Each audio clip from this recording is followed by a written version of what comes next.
បាទជំរាបសួរពុកម៉ែបងប្អូនអរគ្នានៅខាងក្រៅចំបាត់នេះជាកន្លែងចាំដួងរបស់សម្រាប់បងប្អូនដែលត្រឡប់មកពីប្រទេសថៃ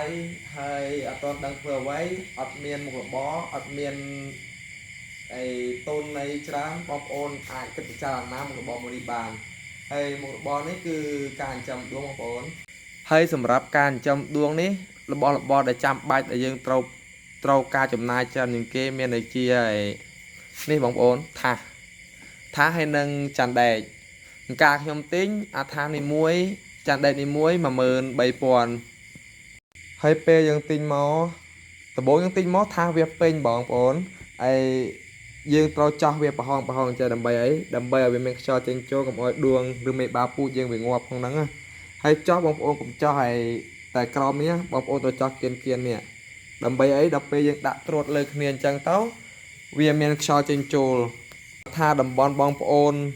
អត់មានថាសដូចមាញ់ឬក៏វាថ្លៃពេកបងប្អូនអាចទិញកញ្ច្រែងអញ្ចឹងក៏បានដែរតែសំខាន់ឲ្យវាញឹកឲ្យវាជាប់គ្នាអញ្ចឹងកុំប្រហោងធំពេកតែប្រហោងធំពេកវាអាចឲ្យមេបាពូជយើងវាហើរចេញបានណាបងប្អូន